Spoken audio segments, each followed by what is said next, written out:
Mm. We are live. Back like scoliosis, ladies and gentlemen. It's Wednesday time for some Linux stuff, all in our veins, because we got to talk about things. Things are happening right before the show. We just find out we're in the pre-show. We're looking around, and Pedro posts a thing, and Pedro's like, "They're canceling the A770." I'm like, "Oh no, that's horrible." Then we read the article, and like, the limited edition that Intel makes. Oh, how are we doing, everyone? Middle of the week, we're surviving. Some people had Monday off. So, kind of feeling got those Tuesday vibes. Maybe you already got like the Thursday vibes going on. That's cool too. What are we talking about today? We got some retro hipster pixel desktops coming your way. Artificially intelligent operas. They're not Klingon, so don't worry about it. You'll be able to understand it. And don't worry, Arth Theron, I snuck it in the show. We're going to talk about Red Hat, cutting back rel source availability. I'm going to try to explain what that is and what that is not. I'll probably get it wrong, but that's not going to stop me. Never has. And Jill's going to tell you about a pie that you can touch. And it might even like it. No promises. All right. Whoa. Aw, Arthur, thank you for posting that this morning. Let me was get a good story. My levels set. Yeah. Welcome to day 2 if it's just raining. Oh, yeah, you guys have been having lots of lightning and thunder and rain. Rain. It's like, what? It's going to rain? Yep. Still wet. Always wet. Sometimes it's wet more. It's lovely. It is lovely. It's a good time to break out the umbrellas. Has that been hampering your runs in the morning? Do you still go on them in the No, I bathe regularly. I'm not scared of rain. Oh, okay. I'm not terrified of showers. Yeah, showers I don't mind, but I don't want to be out in lightning. It's going to strike you or it's not. If lightning really wants to take you out, I don't think a house is going to stop it. I feel bad for when I see people like driving around in cars and they get hit. Like, you're usually going to be safe in your car, but your car's toast, man. Yeah. Your electrical system is not going to be the same. So I've been watching this morning. A little let down. I was watching Maximilian's got access to the new Final Fantasy game. Kind of interested in the Final Fantasy game. Why? Because Platinum did the combat system. Who's Platinum? You never heard of them? Maybe you have. They designed the combat system for games like Bayonetta. Mm-hmm. They know what they're doing a little bit. Astral Chain, you might have heard of that one. So, never really played a Final Fantasy game, and it's always been like turn-based type stuff, and they're getting away from that. And a lot of people are saying this is going to be the Devil May Cry type deal going on. I'm like, all right. It's not a good-looking game by Western standards. I mean, visually not impressive, but the combat looks all right. That's about where I am with that. All right. So we got about 8 minutes before we go. Okay. I think I will go take a quick break. And let me double-check some things. We got that. We got that. We got that. Let me make sure that's lined up. Look at all the little pop-up things. Matthew, that's pretty funny. Very poetic, Strider. But true.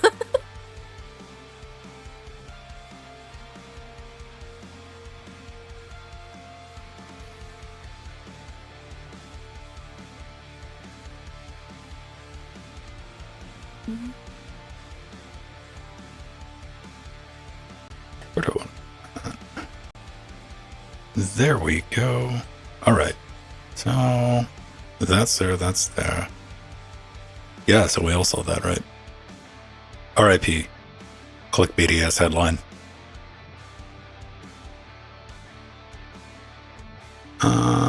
June 20th. So I want everyone to run out and buy one because they're vintage and rare now.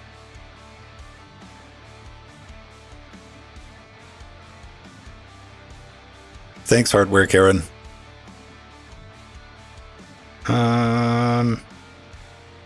Yeah, I saw that. Like, I got an email. When was it? Yesterday or day before? Intel was like, hey, enter to win a sweepstakes for an A750. I'm like, who wants that A750? A750 is cheap enough to where if you just want one, you go buy it, right? Like, 770 is too. really.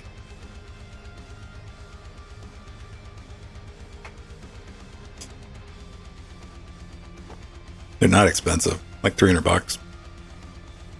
Roughly the same prices as used 3060 Ti, which I will still maintain that's probably your value option right there. If you want to be on the lower end of mid tier, use 3060 Ti. Like I'd buy that any day over a 4060 Ti or whatever the 4060 is going to come out as. I want to see the 4060 for all the wrong reasons. It's going to be slow. And it's only going to have 8 gigs. That's worrying. That's worrying. May Battle Mage save us from our GPU duopoly of meh. And what was I reading about? The 4080s were selling really bad, along with the 4070 Ti. But NVIDIA doesn't care right now because they can't get enough silicon printed fast enough to keep up with AI demands. We're not the customers anymore. I've been saying that for years, but now I think everybody else is like, wait a minute. And I'm like, oh yeah, right, see? All right. Now maybe it's starting to click. They don't care.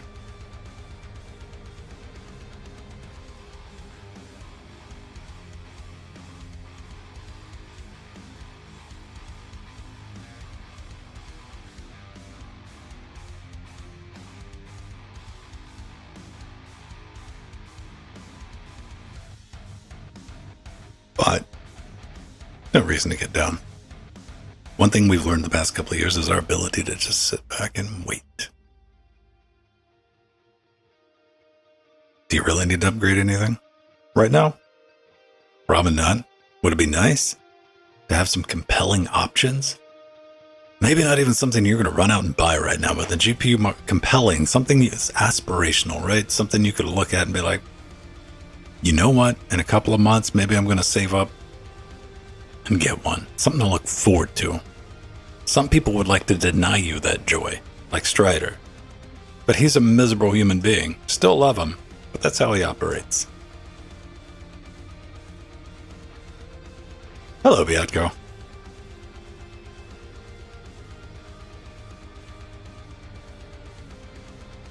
I don't even want to bring that up. And of course, we need to run out and install Oracle Linux. That's going to make sense at the end of the show. There we go. And that is together. Let's pull off italics. Hey, one thing I didn't know is Oracle Linux straight up has an application, a package that will convert RHEL into Oracle for you.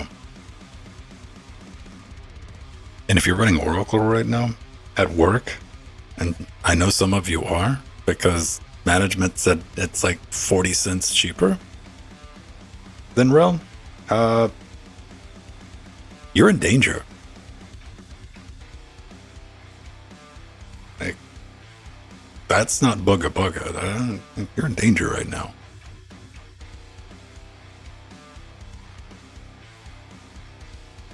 Moral of the story, switch everything over to Ubuntu server. I read about somebody who's going, that was their plan moving forward. A little bit terrifying. But I'm sure there's worse things out there than Ubuntu server. I didn't mind Ubuntu server the one time I installed it for, just out of curiosity. It's like Ubuntu without all the crap stacked on top of it. It still had snaps. But that's kind of one of their things. Like on the server, you know, headless installation containerization. I don't like it, but snaps kind of make sense there. Flatpaks kind of make sense there. That's all right. Do, do, do, do, do, do, do.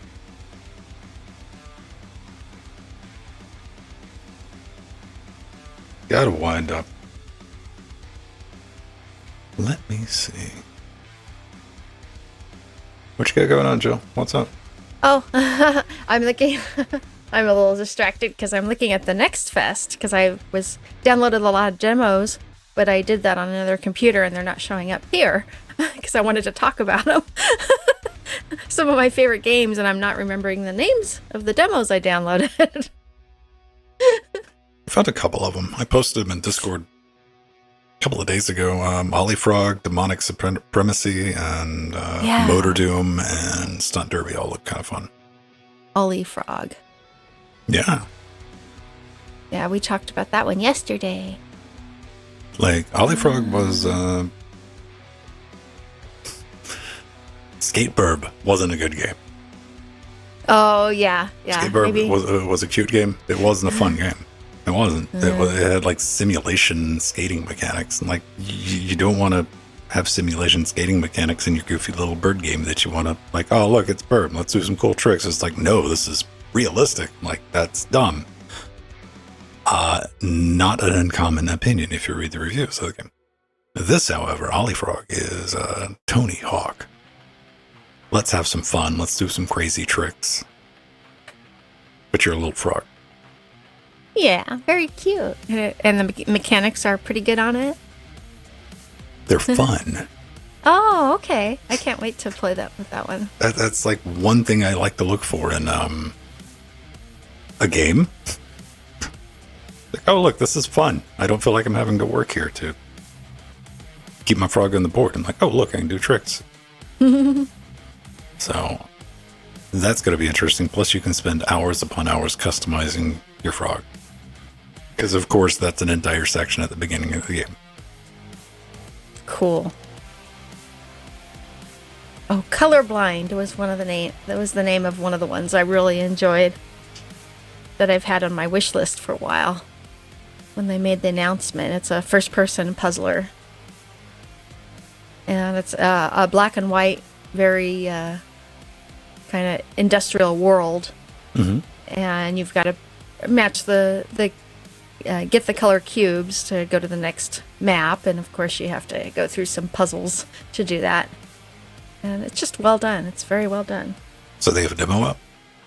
Yes. All right. Do they have a Linux demo out? Yes. I played it on Pop. Do I have? I didn't pay attention if it was the. I think it was the Linux version of the game that I was playing. That was Let me see. Colorblind. Always one of the things you got to double check. Even if you have like a Linux version of the game, a lot of times the the demos like are usually Windows. Yeah. So it plays it in Proton, so you got to pay attention. Which is a good way to find out, like, hey, do I like the game or not? But I mean, yeah, I get it. But I also got an extra thank you for somebody who's going to take the time. It's like, here's a Linux build out. I'm like, all right, let me try this out. Yeah, Colorblind. This was a fun one. I'm definitely going to buy that one when it comes out. I haven't seen anything. Like, I've uninstalled Assassin's Creed. There's the Assassin's Creed update. Like, I'm done with it. Like, I got my, 8 hours out of it. Like, I'm bored. I don't play a game because I need something to do. It's got to engage me. And it was no longer engaging me. Like, I genuinely didn't care. I had, a bunch of quests, and I'm like, I don't care about any of these. Like, this is just stuff to go do. Yeah. I'm finding that as I've gotten older, I mean, I used to like any puzzle game, especially any first-person puzzlers, but I like ones more that have a story, like Portal. I think those are my favorite ones, and those have been engaging me more lately. Ones with more story. Tell me a story. Yeah. Yeah, it doesn't have to be groundbreaking, but give me some narrative to go along with. Keep me interested. Yeah. I'm like that with pretty much any type of game that I play. And, I like action RPG with a narrative to it. Like, have some things unfolding. Give me some plot. Just don't put a bunch of blocks in front of me and say that's all you get. Like, no. Unless it's like a sadistically evil game like Baba Is You. Then you can get away with that. Yes. Baba Is You doesn't need a story behind it. Then again, some games without plot are massively Vampire Survivors. That was a massively popular game. Still is. It was super cheap. And they're going to make an animated series on Vampire Survivors, and the developer of the game like wrote in his blog, and he's like, "Yeah, I can't. You know, it's well known for its plot. Like there's no plot to it whatsoever. You just run around and blow up the pixel things and get prizes." So we'll see. Posting from my office in my inside of your new job. You got an office inside of your new job? Oh, nice, Rohit. Posting from my office at my new job. New gerb. Yeah, I know. He's inside of his new job.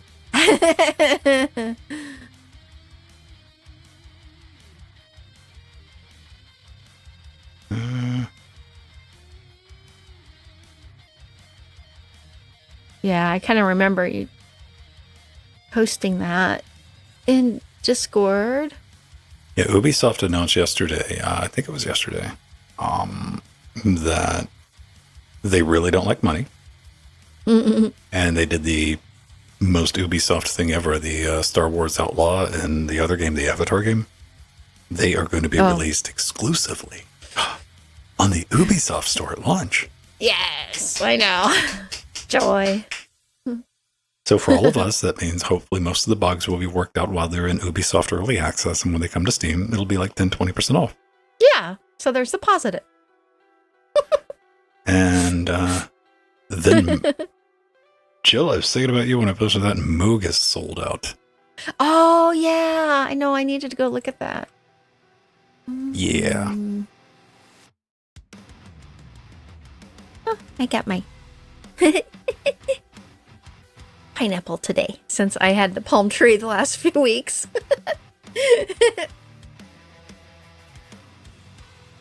I guess I need to do some social. Then we get. Let me see. We're live.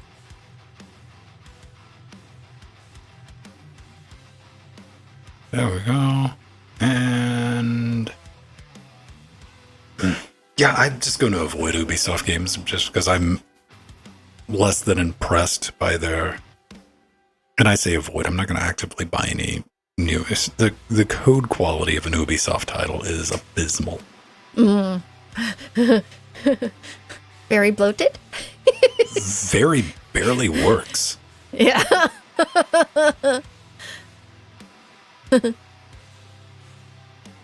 I mean, I have my Ubisoft games, my Trackmania 2020, and my Trackmania 2 Stadium 11-year-old game.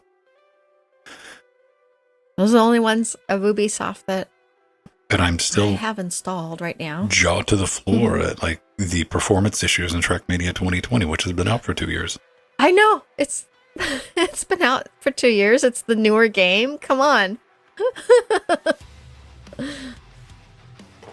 And on top of it, it's like technically an esports title. You know, Yeah. by definition, that should be able to run on anything.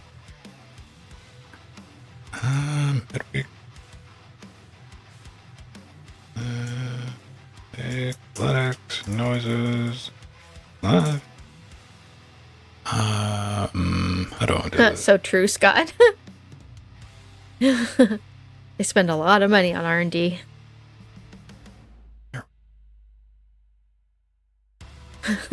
Yeah, I don't know. Like, I'm the longer Ubisoft does stuff, the more I'm convinced most of their executive decisions are based are done using an 8-ball, magic 8-ball.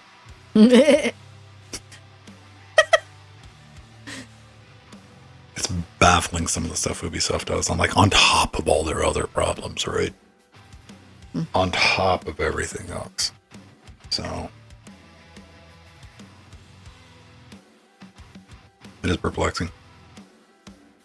Yeah. I don't know how many engines they have. They got like their launcher, which I'm violently against all launchers. For video Yeah, games. we especially with the latest Trackmania.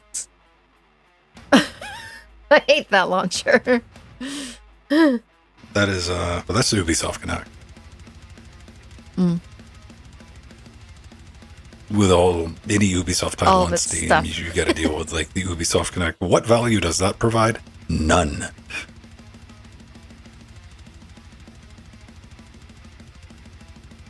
Yeah. I don't know, man. I was surprised. Like, really, I was surprised that the Ubisoft stuff's wasn't going to be an Epic exclusive. And Ubisoft's like, no, our exclusive now. Which is even more mind-boggling, because what did Ubisoft just recently do? They put a bunch of their games, they're like, we're never coming back to Steam. Then somebody's like, hey, we like money. Like, well, we'll put them back on Steam then. Yeah. Ha! What do we do? Nothing I'm going to get upset about. I'm not wound up about it. I'm like, hey, somehow they keep trucking on, right? Okay. Yeah, let's get something to drink and let's talk about a couple of stories. And we'll call it a day so we don't keep people too long. Have I played Far Cry? I don't know. I don't even know. I might have Far Cry. Have you played Far Cry? Briefly. Just to test it, and yeah, literally like 20 minutes about it. Do I have Far Cry? It's a Crytek engine game. I don't think I've ever played Far Cry to be. It's currently $9.99. Huh. Oh, okay. You know what? I think I've played some of the later Far Cries, but I don't think I've ever played the original. I think I have one of the recent Far Cries. Somebody had bought that. Far Cry 5. I have Far Cry 5, I think. Allegedly.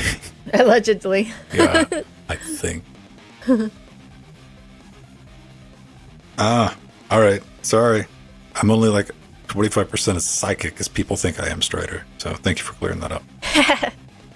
Yeah, I've only played the original. I think I do have one or two of the others I got on, a Humble Bundle or whatever, but I've never played them.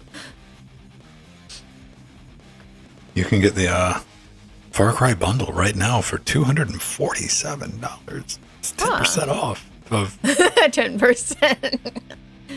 3 and 4. What is Blood Dragon? Oh, that looks horrible.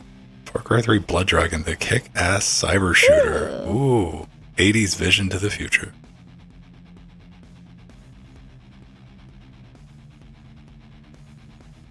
I'm looking at Blood Dragon. It does look silly. Silly's inaccurate.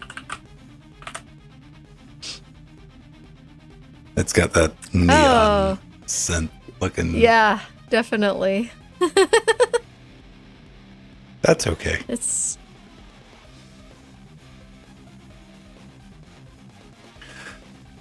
Yeah, I would be upset if I went to play Far Cry 3 Blood Dragon and it tried to be like super serious or something. That looks like it should be a whimsical game. All right, cool. I'll hop up. I'll be back in like 2 or 3 minutes, and we're going to put a show. Yay! Inside of you, inside of your office. Yes. Yeah, there you go, Rohit.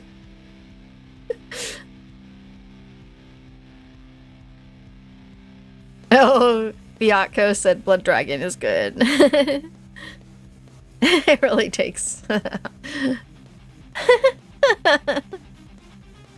Oh, so Artherin and Strider and Biatko, what have you guys been playing on the Next Fest? I've been having so much fun going through and downloading demos. I love, honestly, to me, it's as fun as the store sells because you get to test new games coming out.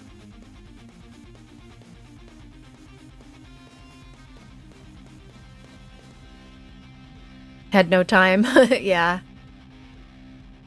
I didn't get time till, what day was that? Till Monday, when it first dropped. Yeah, there's a lot of good ones this time. I think this has been one of their best Next Fest. One of their best ones with probably the most games.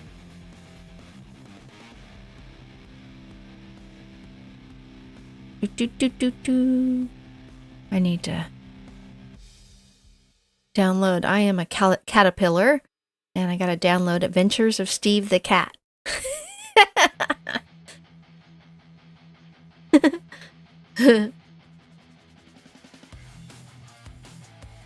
I was Strider played Llama Clicker. Oh, Diablo 4. Yeah, that's a time crunch.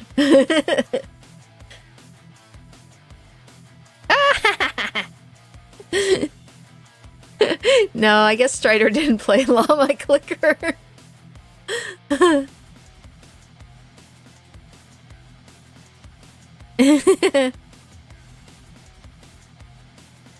Let's see, what other on my...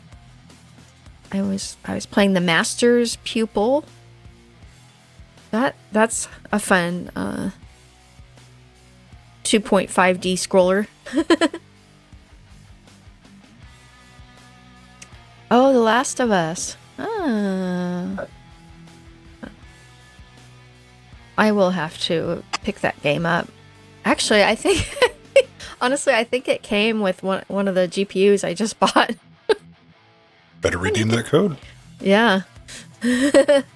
Yeah. I'm looking forward to The Last of Us. It's about 3 months out. It'll be released. Yeah. Got about one more patch. It'll probably be playable. Fix the bugs and performance issues. I was talking about that. That's just run of the course for a Sony game. Give it about 6 months before you jump into it and expect to have a performance. I was talking about, if you're using Proton Experimental, try the Bleeding Edge, because something has been added to... I don't know exactly what it's carried across, but not to harp on the Trackmania thing. But in Trackmania 2020, I was struggling to run that game at, on high settings at UHD 2160p with the 3060. Oh boy. Like, I mean, it was struggling. It was barely maintaining 60. And that's why I did the whole game scope video with instructions, like how to force it into 1080p to scale it. Whatever they've done with Proton Experimental, I haven't kept track of what got pushed into it. Now, they surely didn't update the game, because I paid attention to that. It's better performance now. I get about 77, 80. Oh, yeah, that's an improvement. Like, consistently. Like, oh, look, this is completely playable.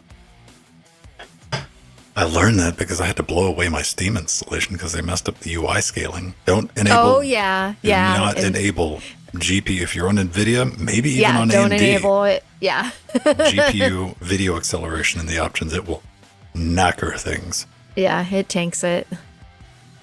I played around with it on my GTX 1660 Super and noticed, oh boy, now I can't read my text. It has issues. All right. That's looking good, feeling good, sounds good. No big issues, no explosions. I don't smell burning, so let's see if we can keep it that way. Oh, that's a good thing. That is, but like, do you ever go to like one room of your house and you're there for a couple of minutes, or maybe like 30 minutes, you're working on something, you go back out like into like the general population of the house and stuff, and like, what is that? What is it? It's just that one, like, a stuff. If you got unused rooms in your house, and if you're in there doing something, working on something, you come back out like, what's going on? That smell? Yeah, and then it goes away. I mean, instantaneously. Like, what? And mine is like, something smells like hot electronics. Yeah, I know. I get that too, because I have so many surge protectors, and I found out recently that, I was getting that smell in the living room. And it turned out one of the surge protectors was dying. I'm like, well, at least it gave me a smell before it had a fire. Mine so did too. That battery backup that got all that tea in it, and I thought it got cleaned out. And I woke up at like 3:40. I don't even think I went to sleep. I just laid down. And, like, I got up and I walked by the studio. Doors closed, but I was like, oh man, like, that was the that silicon that's about to spark up smell, and I tracked it down, and that's what it was. Yeah, I mean, it was like burnt in there. That's scary. Yeah, right? Yeah. Needless to say, I was awake after that, right? You never want that smell in your house. All right. Let's go. Let's do this. Get your stretches and let's get that together. Record 1. Record 2. Let's check that.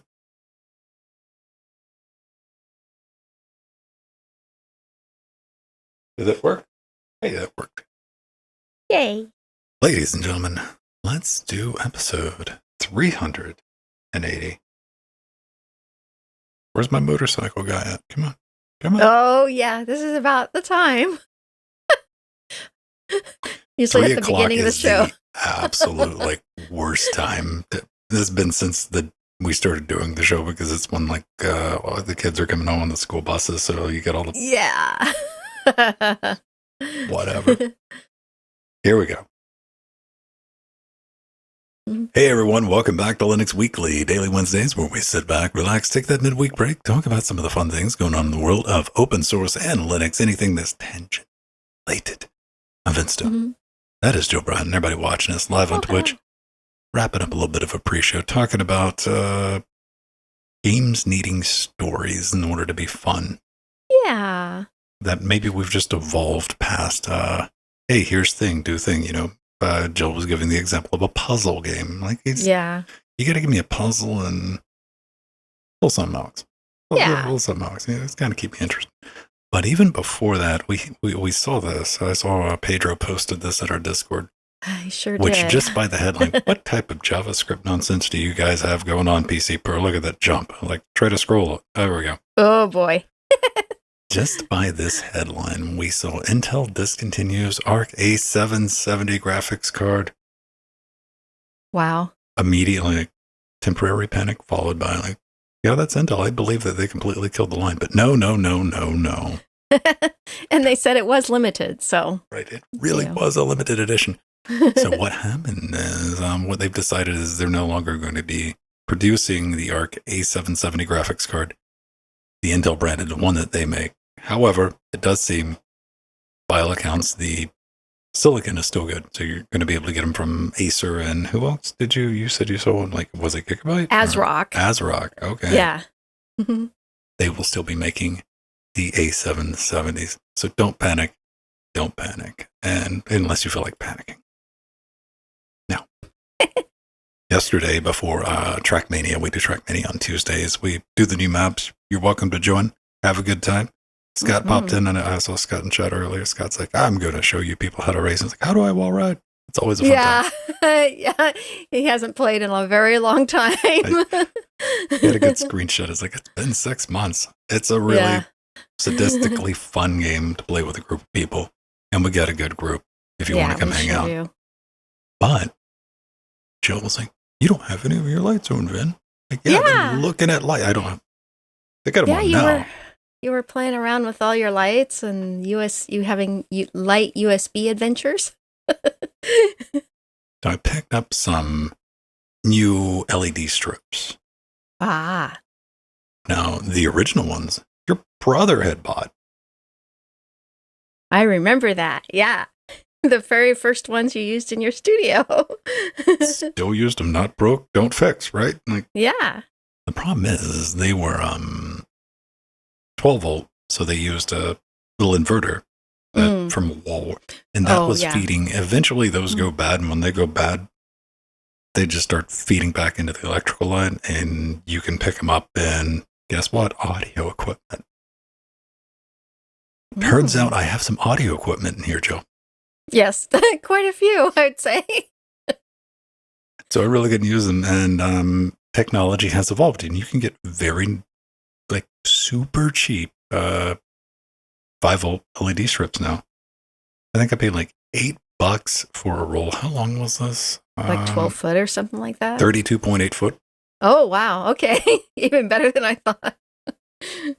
Not too bad. If you're curious, everything we have in the studio, I've already updated it. There it is. Oh, yeah. Yeah, go to linuxgamecast.com, go to the About section.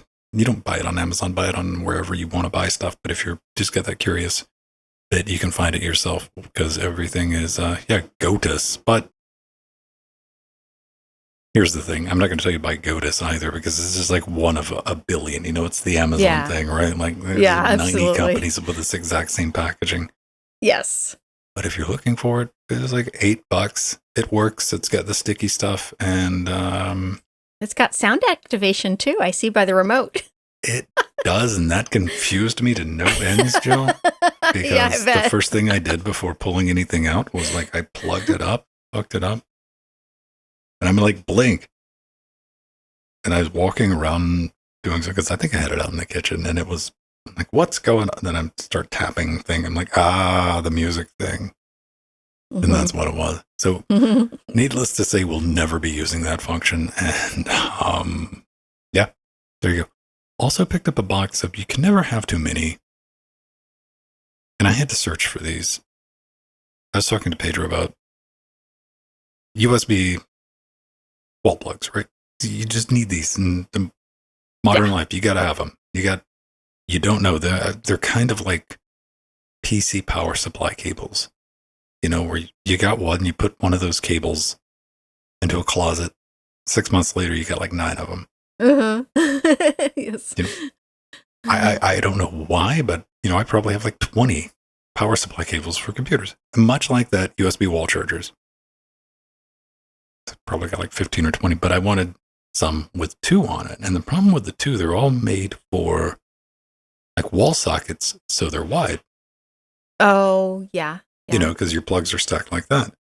Mm-hmm. I want this in my rack where the plugs are like this. So I needed one that was going to be this way, or at least perfectly square. And I found some, and I was very happy. So I ordered a box of. Oh, okay. That's good. Yeah. And they haven't caught on fire either. They didn't happen to be the Anchor ones, are they? Because I have some square Anchor ones that I like. No, these are Alkin. Oh, yeah, Belkin. Good. Alkin. Alkin. Ailkin. Alkin. It was the one that I sorted through that had the most reviews, and the first review wasn't like this thing melted and caught on fire. Yeah, okay. So there we go. That's really all I've been up to, doing that. You have been tending to Steve? Yeah, my Steve husband has had a really, really bad cold. And that's just after a few weeks ago, me and him had a weird viral infection, and he had a staph infection, and then he got this bad cold from work. Unfortunately, I didn't get it. I've been so careful, and I'm OCD with hand washing, so that does help a lot. But I've been getting his meals and cleaning house and just making him comfortable. So. But he is doing much better. He was feeling much better when he got up this morning, which makes me very happy. And because I was concerned. I was getting concerned because it was so bad. But he's doing good. He's coming out of it. Good. Steve, wish you the best. Get better. Take your aspirin or whatever you take when you're sick. Yeah. Yeah, lots of Dayquil, NyQuil, that kind of thing. Advil. Not all at once. Not at once. And I've also been having fun playing games on my new gaming rig in the Portal case I showed off last week. I've been having a lot of fun with that computer, including downloading demos from the Steam Next Fest, which is one of my favorite times of year, that when Valve does the Next Fest. That is because it's cool to be able to download demos of games that you're really interested that are going to come out soon. Mm-hmm. And then you can put them on your wish list and pick them up when they're available. It's really turned into like one of the strange things, like the Next Fest. I'm like, what is that? I'm like, oh, this is actually kind of neat, isn't it? Yeah. Because you get to see what people are working on, then you completely forget about the game, and 8 months later it just shows up. Like, it just shows up, yeah. Yeah, like I played this one called Colorblind I was telling Ven about. It's a first-person puzzle platformer, similar to Portal, and but it's visually really well done. It's a grayscale world, and you have to put these colored cubes in a a sprocket industrial wheel device to go to the next level, but you have to solve puzzles to try and get the cubes. And they're up in the rafters and they're down below, and you got to figure out how to get the cubes. Does it have a little bit of a story with it? Yes, and that was the other thing I liked about it. It has a minimal story, but there is a story. And they tried. They really tried, and the voice is kind of cool. I enjoyed the voice work on it, and so it wasn't just a first-person puzzle game with no story, where you just go in and solve puzzles and figure out how you got to solve the puzzle. This one has a little backstory, which is really nice, and I like those kind of games now that I've gotten older. I always did. I mean, I love Portal, but now, before I could just jump in any game and with a puzzle without story, and now I get kind of bored with those games. So what I'm hearing is we need some enterprising, one of my brothers and sisters out there in the game development world. You know what game needs a backstory? It needs an overarching plot, and it probably is going to take 3 games to tell the entire story. Tic-tac-toe. Ah, yeah, there we go. Let's do it. Or how about Snake? A trilogy. Yeah, tic-tac-toe. So, let's hop into it, because some people get excited when they see this. They do. Yeah. Woohoo! That makes me excited, Ben. They look at it because they're irrationally nostalgic, and there's nothing wrong with that. This is modern and functional CD desktop based on FVWN, also known as NSCDE. It's intended for people who don't like the modern hype. Yeah. Desktop, all that craziness. This is what you remember seeing from back in the day, isn't it? Like, look at that. Look at that. Let me scroll down there. It's beautiful. It's simple. And even though, it's classic and retro, it's got a nice theme of grays and blues. I mean, you think about it, like, what is the theme? Retro? Get off my lawn? Yeah. Is that a theme? Is that a theme we can have? Get off my lawn? Because for me, when I see that, this is what I remember seeing. This is what expensive workstations looked like to me back in the 90s. You saw that and you're like, that must be a super powerful computer. And granted, I played around with NSCDE because I come from CD. CD was a desktop, like my first Unix, and then later on a Linux desktop. That's what I was using, and it's just not really functional on a modern PC. But this is, I played around with it. It's honestly just like a little too stripped down. A little too stripped down even for me. But this new release brings a bunch of neat things to it that you would expect for something modern. Qt6, look at that, X Screensaver 6. HiCom Compositor for people who still want to run a compositor for whatever reason. Thunderfox, so Thunderbird, Firefox theme integration. And it's available as Debian RPM packages. It's all in there. I just always give this a little shot because, people make sleeper PCs where they like to take the retro case and all that. So if you're going to be doing that, you might as well put a sleeper desktop manager on there too. Some that looks like, that's old, and then it's not going to do anything. It's like, it does everything you need in a modern desktop. Yeah, absolutely, Ven. I mean, I'm still rocking Window Maker. Come on, that's pretty retro too. But yeah, CDE, I mean, that's when I started on with Sun Systems and then the Unix days. Me and Ven both started on CDE, and it was, the kind of the backbone for XFCE. So yeah, and we had actually talked about this way back on LWW early last year. Right. And that it was, a new in development version of the common desktop environment.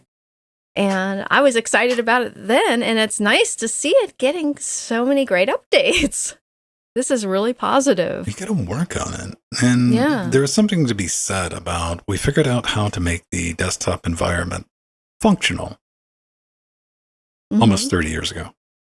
Yeah. Some people didn't have to change that too much. Don't tell that to Gnome and KDE, Jill. They bite you. This is true. This is true. They can take a, take They're a going in the right pill from. direction. There's there's something, if you have a bunch of designers who job and it's their job to design, what are they going to do? They're going to design. Mm-hmm. But there is something to be said about like, hey, you can still get everything done with a system if you want something that's completely out of your way and just does the thing being be a desktop, give me some Windows, give me a task launcher. There you go. And, XFCE strikes that balance for me personally between, a full on, just window manager and desktop manager. That balance of like being minimal, but also being useful. I can be productive with it. And I think this is very, very much in that same vein. And it looks horrible and in the good way. Yeah. You look at that and if you get nostalgia and you're like, oh, that's a wretched, so 90s color scheme for a desktop environment. Like, yeah. Give me more. So there you go. Go try it out. Doesn't cost you anything. You'll probably have a good time with it. And, unless you're on Wayland, then, but, it's not going to work. Yeah, yes, absolutely. Well, one of the features I was really happy about with this version is it now when you want to put a new theme, you can reload it without restarting FEWM.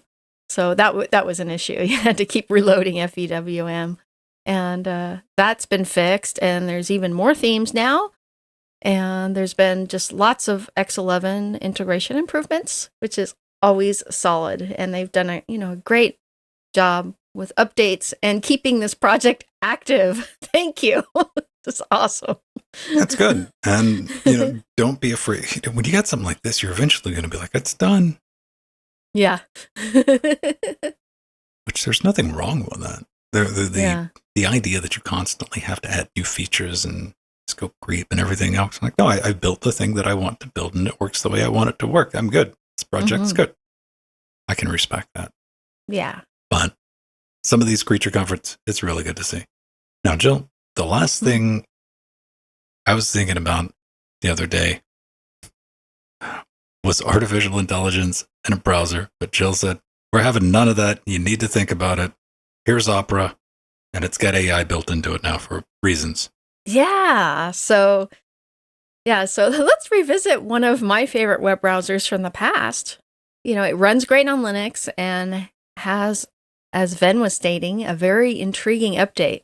Yes, the Opera web browser just hit its 100th version, and with this release, it is actually now known as Opera One. Opera One is the first browser to come with an integrative browser artificial intelligence. And Opera One's AI is named Aria. And yesterday during Trackmania, when me and Ven were talking about it, I realized that the reason why they called their AI Aria is because of the name of the browser is Opera, and Aria is a song in an opera, so that makes sense.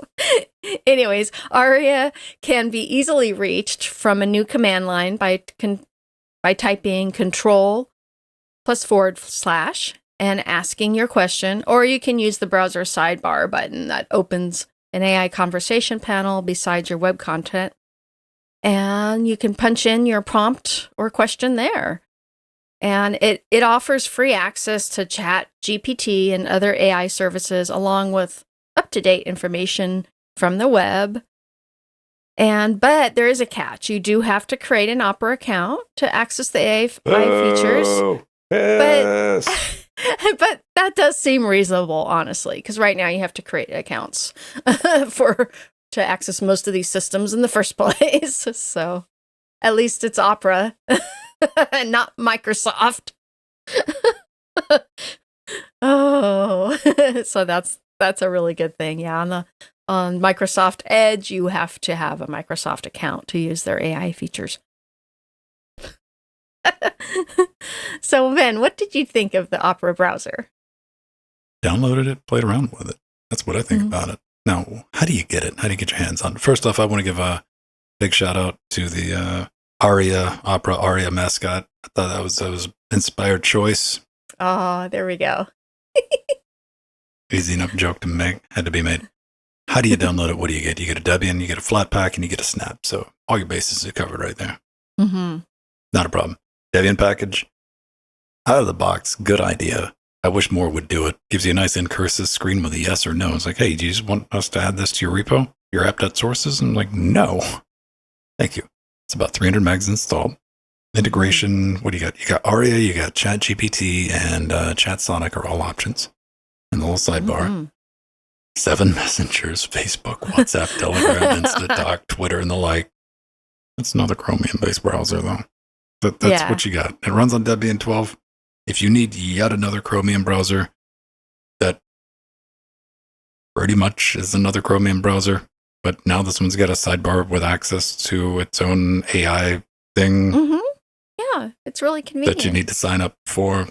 If you want another company to have some data collection on you, you want to spread the love around. You're like, oh man, I'm being stingy giving Google all my information and Microsoft all my information. I need somebody else in my life. I'm going to give the Opera, whatever holding company owns Opera this week.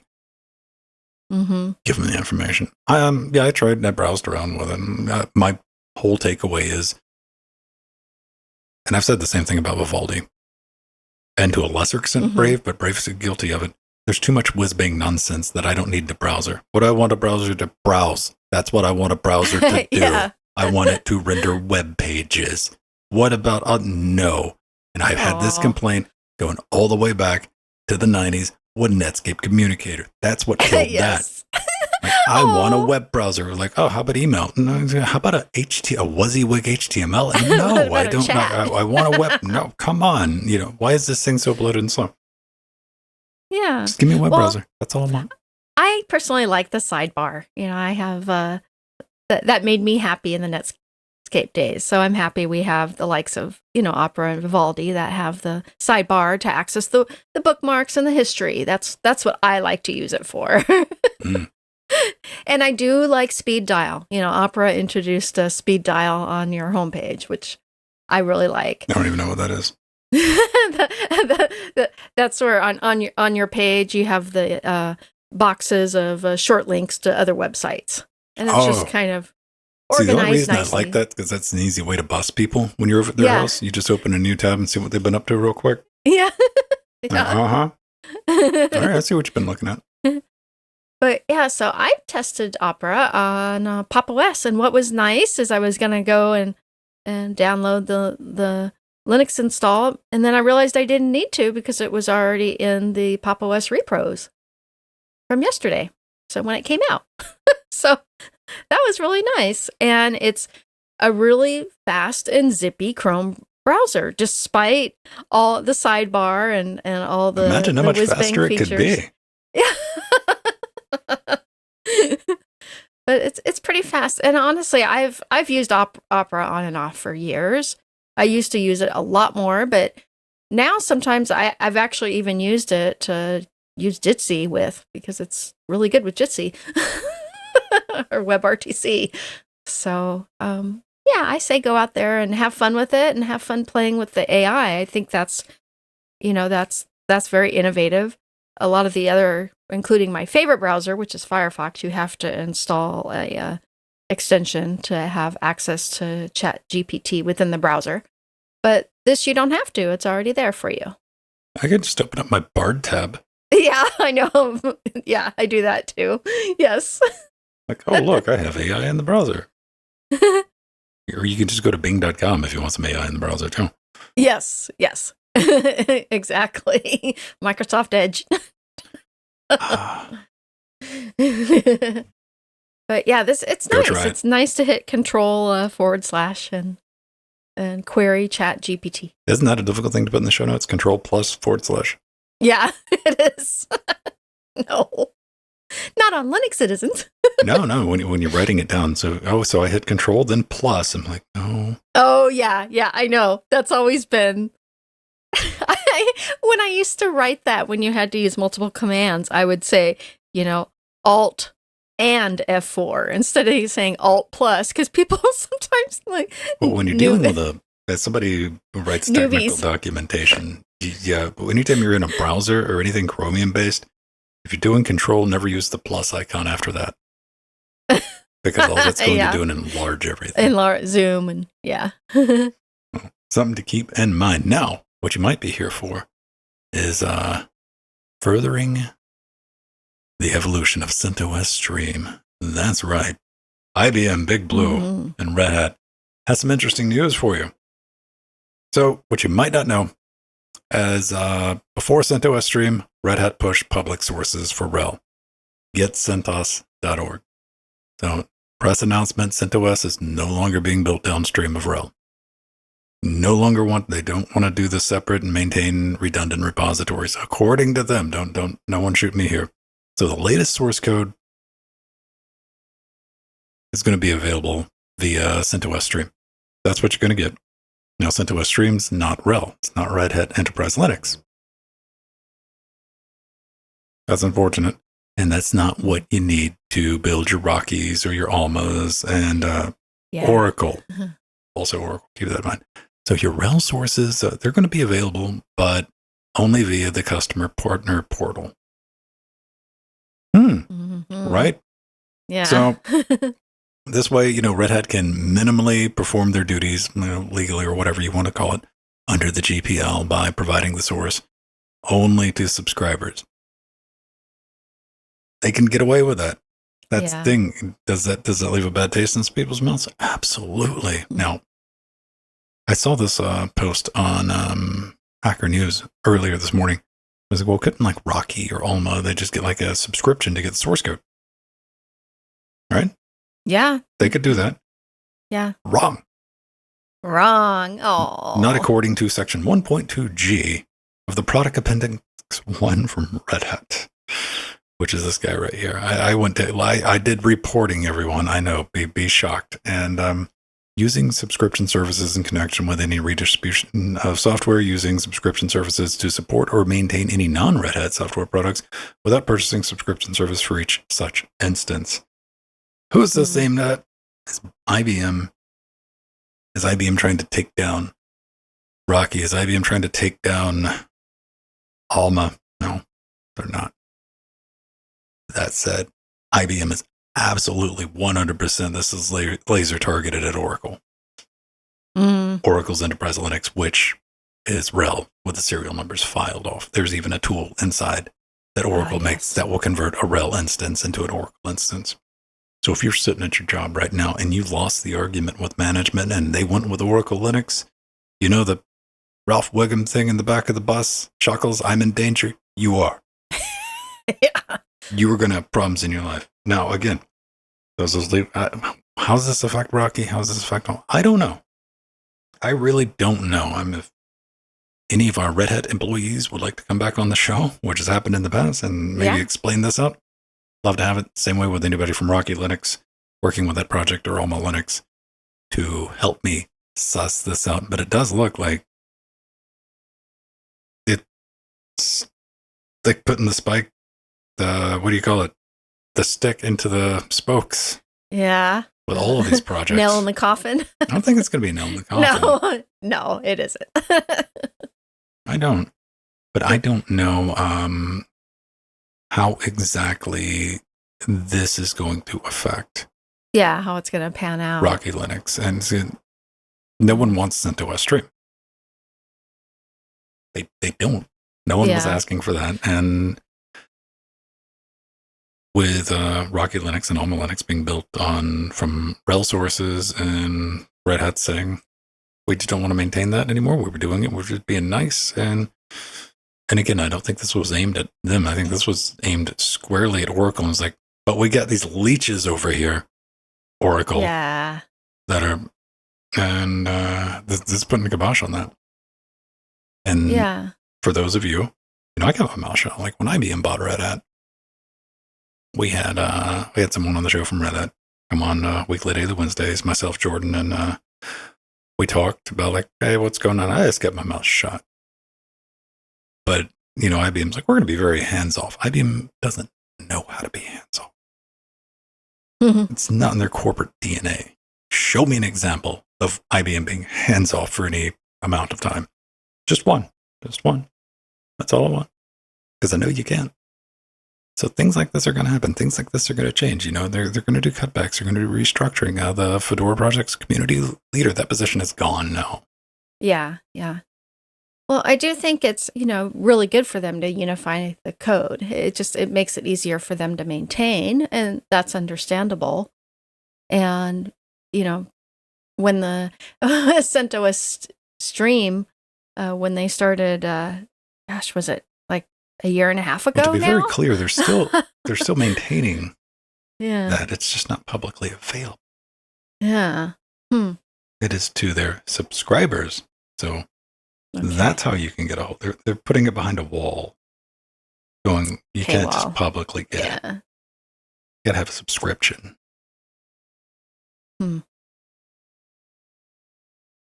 best I can make of it. Maybe I'm 100% wrong. That's what I'm reading. Again, send in some feedback. Leave a comment below this. Let us know your thoughts, because I'm just reading what I got in front of me, and that's what it reads like. However, if you're a big fan of subscriptions, I got one. Yes. I got one for you. Patreon.com/Linux Gamecast. But you know what? We give you stuff back. We're going to give you access to this show, but all of it. The pre-show, the show itself, the after show, MP3, podcast format, custom RSS feed, make it worth your while, access to our Discord, and a bunch of other stuff. Bunch of sneak peeks. I don't like putting anything behind like a permanent paywall. That's not my style. But I give you first crack at something. Why? Because you're helping support small independent media, and we do appreciate it. Always try to be available. Live in a Discord the other 6 days a week. Live on IRC. Live on Twitch. We got a bunch of things going on. Tuesdays, me and Joe, we do Trackmania. We get people together. We have a good time. If you hate fun, stay away from it. If you hate physics, platforming, and race cars, just wackiness and silliness, stay away from it. We do this show on Wednesdays. We don't hit you with ads. We don't sell your data. We host all this stuff ourselves. It's a horrible idea, but I fully support it. Tomorrow night, tune in with Jordan and Empty as they're trying to figure out how to play Portal 2 Reloaded, which has a time portal. And it is unintentionally hilarious. As somebody who went through Portal 2 co-op with Jordan, it gets gnarly quick. And this is extra gnarly because of the new mechanic. Yeah. Then on Friday, we're going to be back for Trackmania rounds, followed by Cup of the Evening in 2020. Saturday back with Linux Gamecast Weekly. A lot of stuff we got going on. So we do appreciate your support. Plenty of ways to do it. Head over to linuxgamecast.com. Mouse over the support button or double click on it if you're on the tablet. That's a compromise I had to make. If you want to get hold of it, we got PayPal, Bitcoin, all the different ways. Or you know what? Just watch the show and say hi. Stop in our chat. I like that too. Leave a comment on a video. Head over to Jill's wish list. She desperately needs 2 cups full of penguins, keyboard stand, and some more cups and some RGB things. If you get anything from our wish list, of course, you can always leave us a note and we will read it out. We got one for the studio. It's filled with mass-loaded vinyl. Oh, yeah. Curtains. And that's about epic motherboards. That's my next purchase. That's what I'm saving my pennies for right now is that $500 motherboard. But it's $500. Oh boy. I've never bought this Threadripper motherboard. I sit and you got it used, huh? I waited a year and I got it used too. I got it for $380 and I was mad about that, but that was better than $500. So I hate buying new stuff. I hate buying new stuff. It's such a waste to have like 2 of something when somebody's like, hey, I want to get rid of this. At a discount? Absolutely. Always looking for stuff for that. LinuxGamecast.com. We appreciate your support, but that's the closest we have for commercial. Now we need to talk about something that for me is like 70% there. It's like 70% there, but I'll tell you about the specs in a minute, but I'm just going to give you an overview of it. So this is cool. This is a very sweet Raspberry Pi device. It is called the UNIHiker. UNIHiker, it's a small single board computer that features a 2.8-inch touchscreen, Wi-Fi, and Bluetooth, and it is equipped with a light sensor. Bluetooth, yes. And it is equipped with a light sensor, accelerometer, gyroscope, and microphone.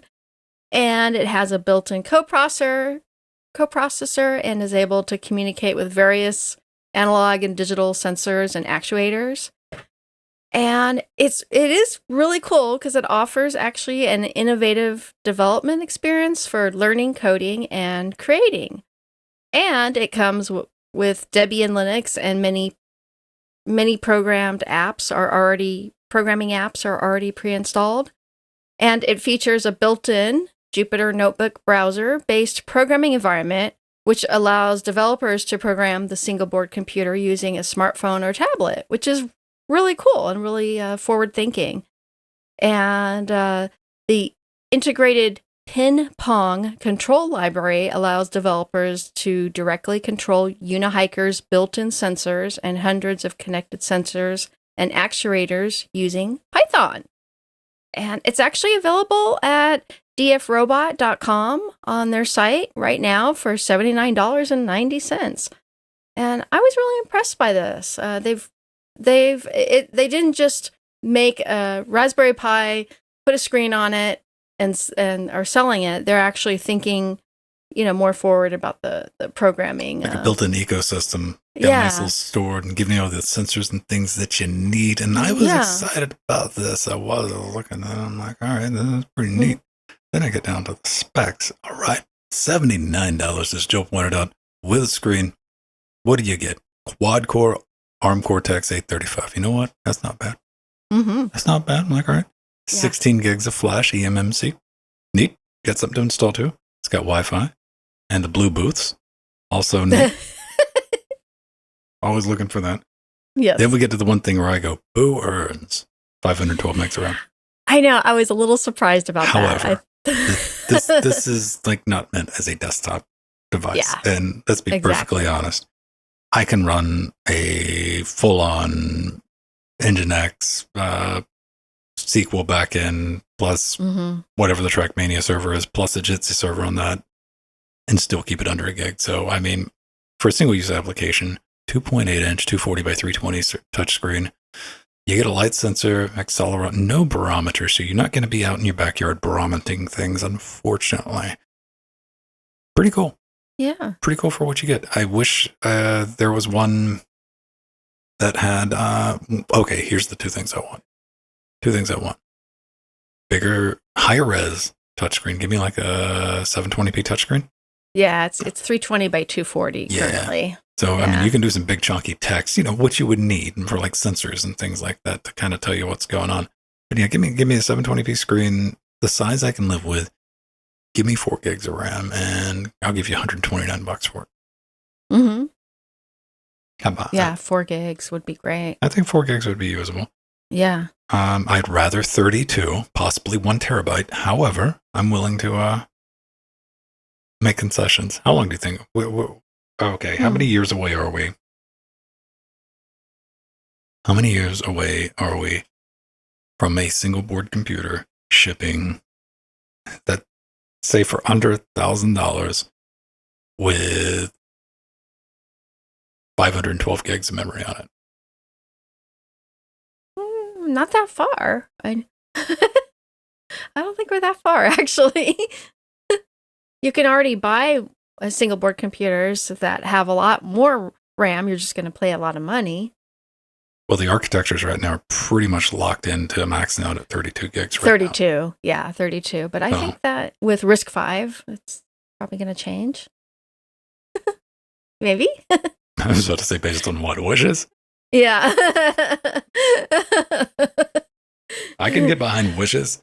Or if they include multiple. There was one board we saw that had multiple ARM chips on it, where you could increase the RAM.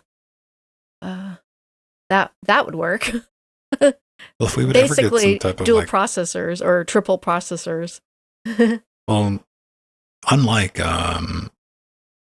your RAM's going to live on the board, not on the SoC itself, unless you're Apple. Or, putting the memory. But I would say, or even like the need to it, 256 gig SBC. Okay, this is what we're talking about. A commoditized like Raspberry Pi type device for, let's say, under $1,000, so $500. It's probably going to be more than a decade before we see something like that. Oh, okay. I'm thinking.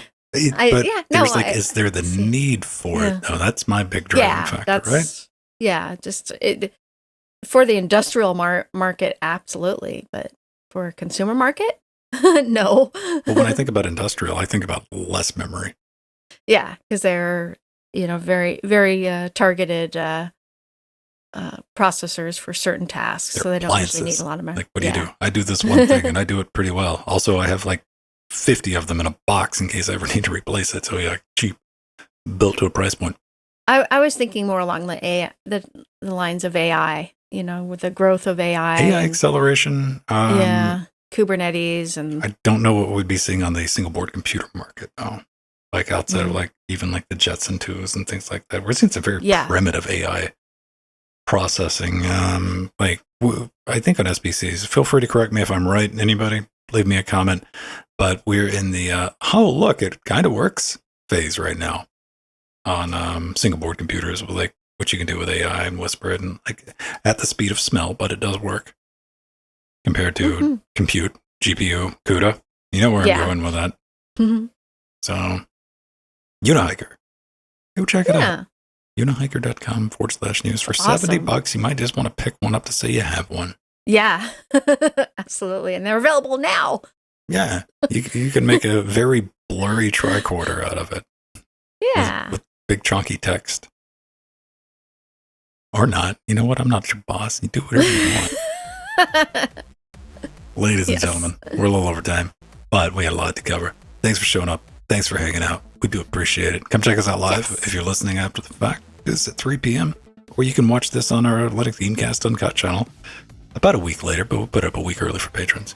All right, time for some credits. Speaking of those lovely miscreants. Yeah, lots of credits. I got new LEDs in the background, which are confusing me. I'm like, why am I seeing a reflection? Oh, yeah, that'll do it. And we have so many great patrons to thank, including a lot that are in chat right now, like Strider and Artherin. Oh, they can hear you. You don't want to talk about it. You want to talk about the people who aren't here, Jill. That's how it's done. Yes, this is true.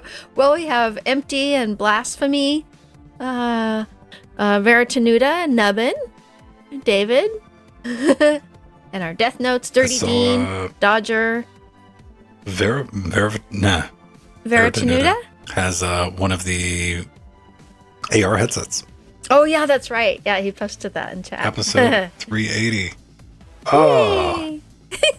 Ladies and gentlemen, if you have an AR headset and would like to tell us about it, here's the contact form so I can include it in the show because I'm not ripping text out of our Discord to publicly. What stays in Discord stays in Discord. There we go. All right, everyone. Have a great rest of your week. I'll be back with Jill Friday. Yes. Come say hi. Come participate. Yay.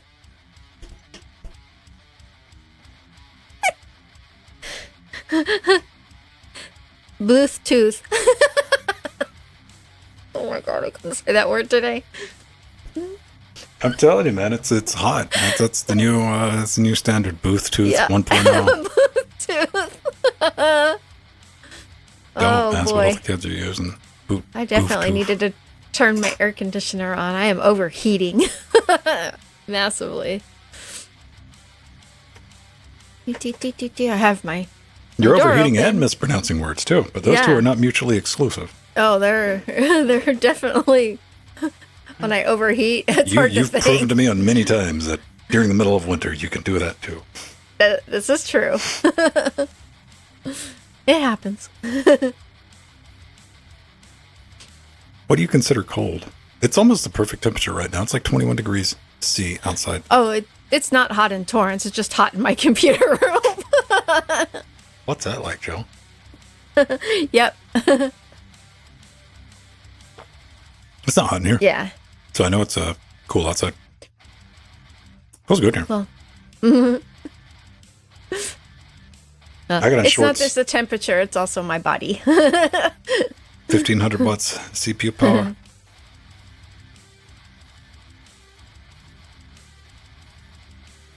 $33. Yeah, that's brutal. That happens though, man. That Like when it goes full metal summer, it'll do that for a couple of months here. It'll be 31, 32 degrees at 10 a.m. Like, jeez, man. Yep. Don't you like that rain when the rain stops and everything's just steaming? Like, yeah, that's time to go inside. What is relative humidity right now? Oh, it's pretty low. It's 95% right now. Oh, boy. Pretty low, considering it's been raining for 2 days straight. You missed a spot, weather. That is always humid. You might not think about it, but I mean, like, distance-wise, I live pretty close to the coast, to the ocean. Not on it, not beach, but like weather pattern-wise.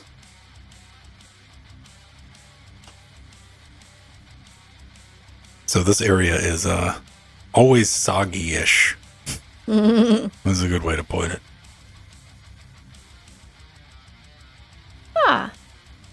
Thank you for the follow, Grang. I like your name, Grang. Seems legit. Yeah. Yeah, so it's 20 Celsius here, which is comfortable and awesome. Yeah, just hot. That's Torrance. It's like, what is it? Yeah. 20-ish. Plus minus 5, maybe. Yeah. Thanks for the wee tweet, Josh. Aw. Yeah, Josh is always sweet about that. Walrus. Yeah, I'll actually I was just looking at his shirt recently. I need to wear it again on the show. Cuz we love our PC Purr family. Is that like the royal way? Yeah. We love PC Purr. It's like a sister broadcast to ours. They call Linux Gamecast and LWW a sister broadcast.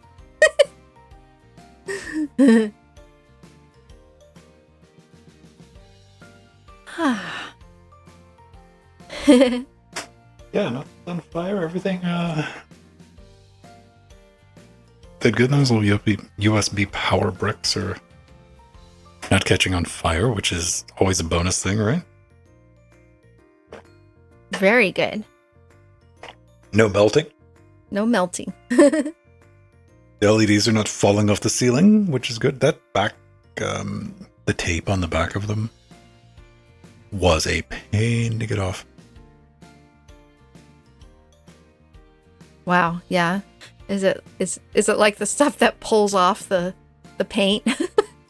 No, it's not that bad. Oh, okay. But most of mine's around molding anyway, so just wooden boards on the baseboards. I got it running that way, up like that, because I had extra I didn't know what to do with, and I'm like, you know what? You're just coming back around. We're doing another loop. Yeah.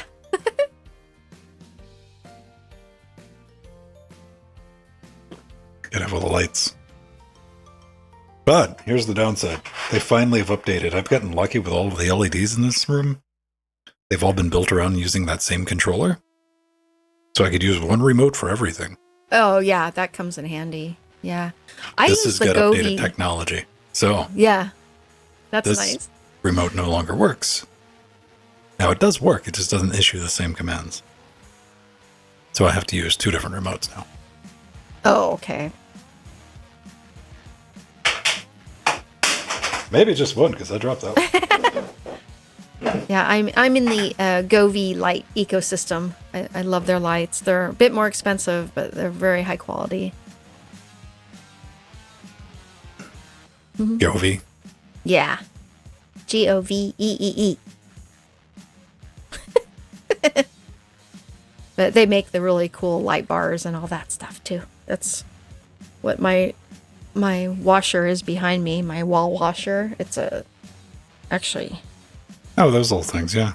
Yeah. But this one is meant for industrial applications. It's not a consumer one. It's very powerful. That's this guy right here. Yeah, no, that's the consumer one. Mine's metal and it has control with the DJ rigs and everything. But this is their consumer base. Where do I get the other one? I got it through the company that I ordered it through a company that did my wedding years ago. They're not available without a business license. That sounds impossible to enforce or unrealistic. I have a business license, so where can I go to order one? Well, that's a thing. It used to be when I had my business license, ordering computer parts, I could order in bulk that consumers couldn't order in. Yeah, I mean, I got a business license, business card, business checking, credit. Mm-hmm. Oh, yeah, you do. Yeah, where can I order one? Yeah, I don't know. I've had it for almost 20 years, so can't tell you. Can you show me a picture of it? I couldn't get it. Yeah, it's a huge long metal strip. It can sit on the floor or hang on the wall. It's got.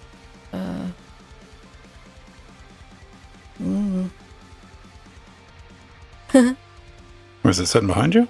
Yeah, it's behind me. The long strip. Yeah, that guy. Yeah.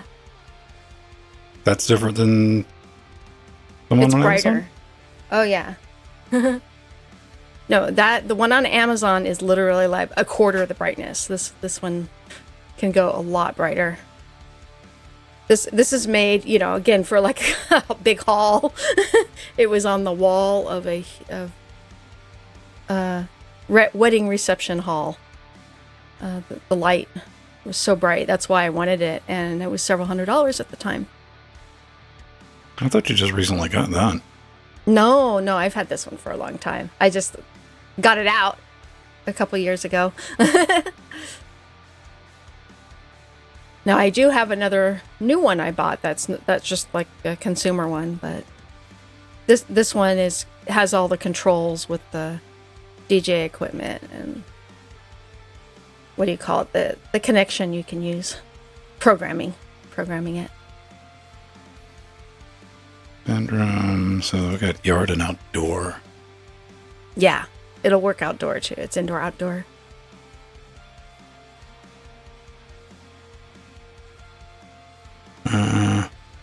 I see they have spotlights. Which that would be too bright for indoor use at all. Because those are made to light up an entire house. Yeah. And they got RGB floodlights. Yeah, up lights. That are outdoor. Actually. So like these guys? Yeah, I have some of those too. Yeah, in fact, I have two of those. I have two of those. So this is like a long bar version of those, but it's more powerful. Yeah, they're really cool.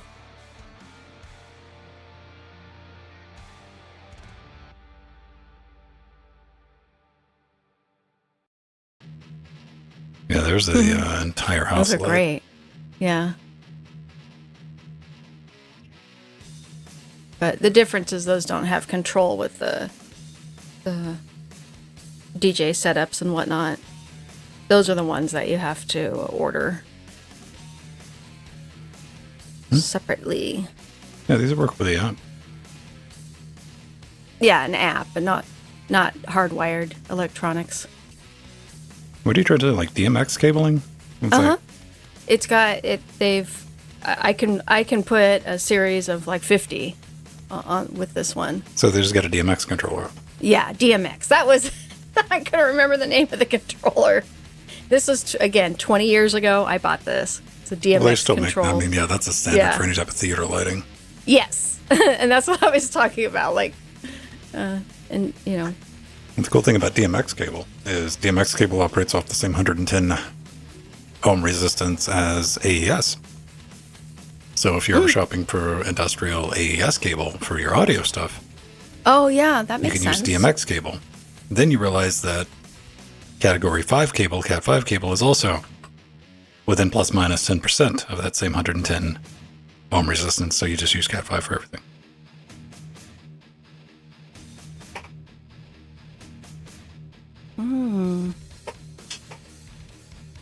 Why would they give you the size of the screen in DPI? What if it's only like 4 DPI?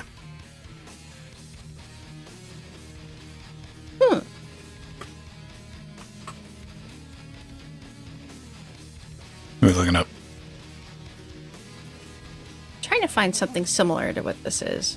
This one is pretty close. Here. But it's not Govee. But it's another good brand.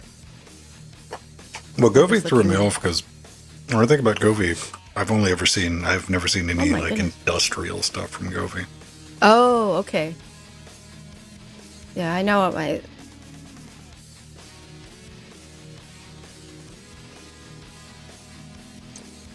But this one...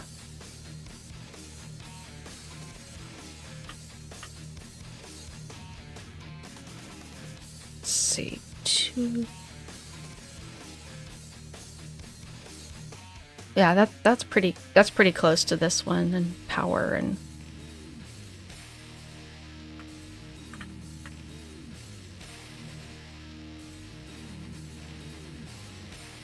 Yeah. They're very cool.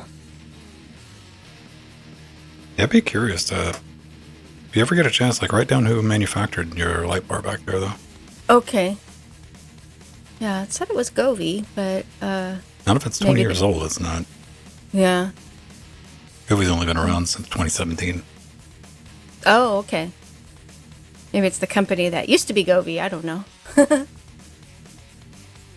Yeah, 144 watt LED should be bright. Yeah. That's why I just wanted one strip to light everything, and I was going to buy something new for the room. I'm like, no, I'll just go out and get the ones that I was using at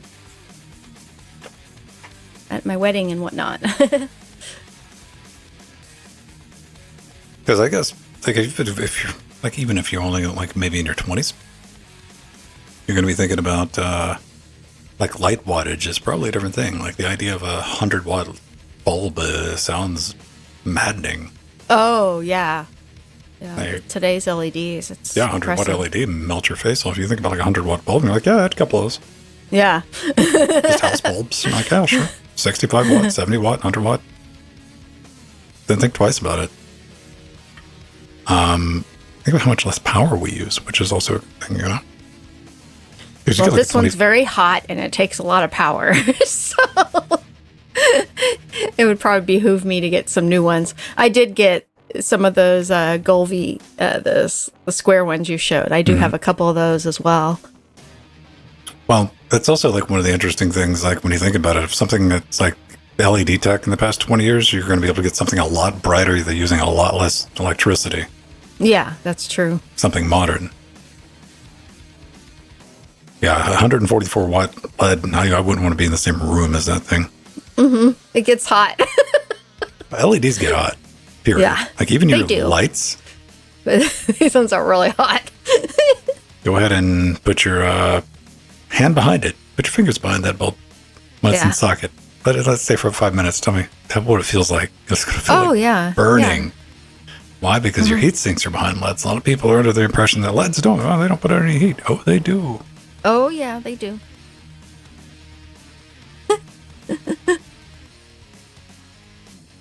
All right.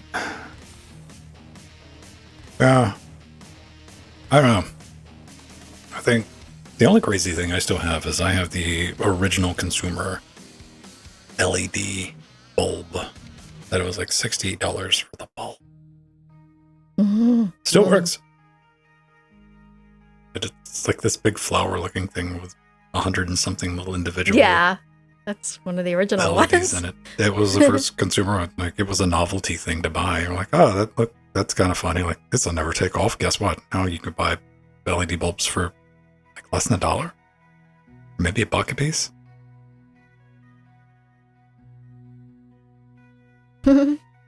Times have changed. All right. Yeah. So we're already at 4:30. I'm going to go make a podcast. Okay. Is Steve still sleeping? He's been sneezing and coughing on the couch. Well, maybe he can multitask. I'm not going to sell him short. He could be sleeping Yeah. and sneezing and coughing. Yes, and that too. I gotta get lunch, figure out where I'm gonna order from for lunch.